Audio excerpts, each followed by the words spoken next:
Each time we're trying to learn from a different angle, what does it mean to live as one family? And today, we want to learn what it means.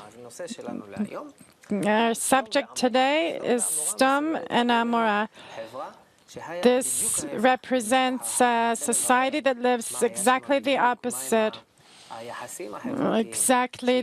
What were exactly the social relations, the negative aspect of them. They really show the peak of inconsideration, lack of mutual support between people. And I want to understand what happened in Sodom and Gomorrah so that we can break out and go to a new life. I want to tell you about a few things that happened in Sodom and Gomorrah based on materials we found for this program. The thing that most characterizes Sodom is what's mine is mine, what's yours is yours. You're here, I'm there, and don't come close to me. If it was like that, it would be okay, but in Sodom, you couldn't do good to another person in any situation. One person, there was an act that was logical, but in Sodom it was not allowed. If they found out that a person helped another person, if he did some good, if he supported him, if he allowed him to enjoy life in some manner, they would look at it in the most negative manner. There's an incredible story about two girls that come to fill the water from the well, and one sees the other's upset. She says, "We don't have what to eat at home." And because in Sodom you're not allowed to help each other, they exchanged their bowls. She gave her flour and she gave her water. What did they do? They executed her. Why she helped somebody else? There's many other stories that I'll bring throughout the program, but the question is, what can you teach us? What can you tell us about the atmosphere, the social atmosphere that characterized Sodom and Gomorrah, which are the most vicious relations that can be between people? If we disconnect the connection between people, there's nothing worse than that.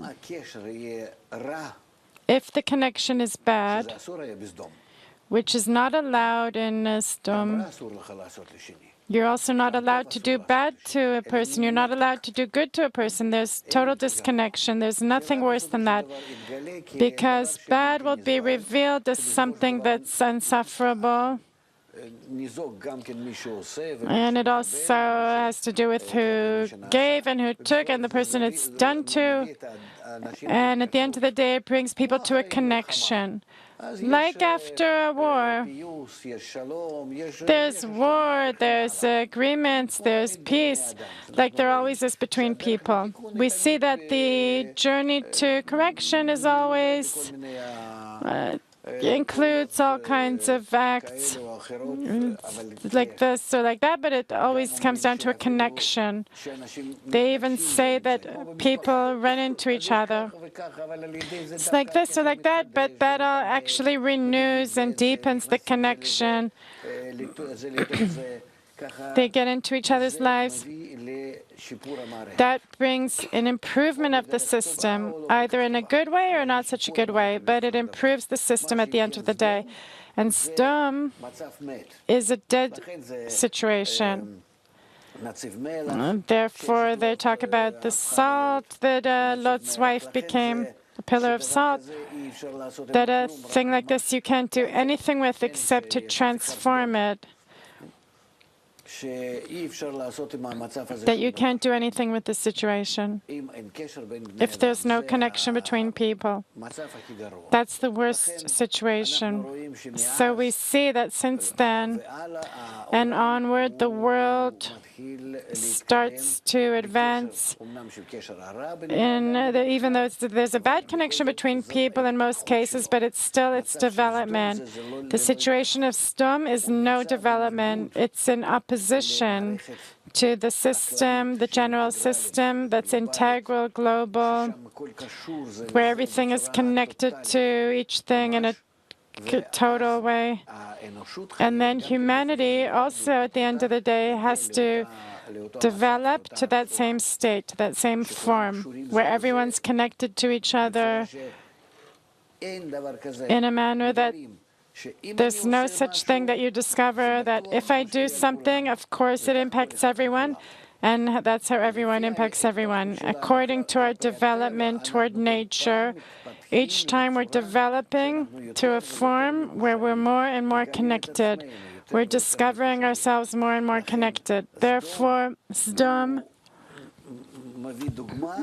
brings the example. It's stopping human development, and therefore we cannot agree with it.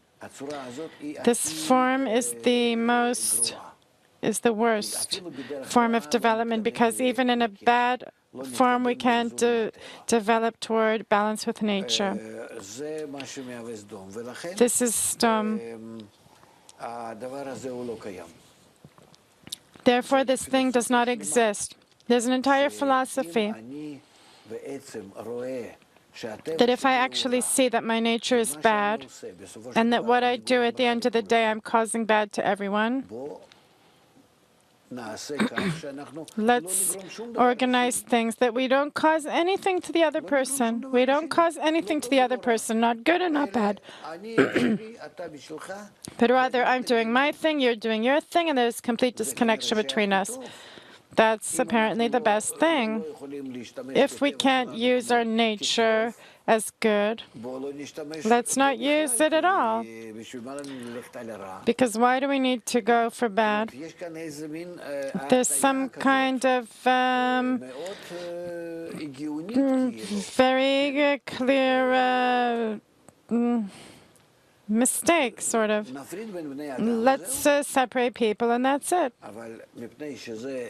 But because it's against the general plan and the goal of creation to bring the human race into balance, that all of nature is attracted to balance, just man has to reach it consciously and understanding, and with his desire, then of course Sodom gives us an opposite example of the process.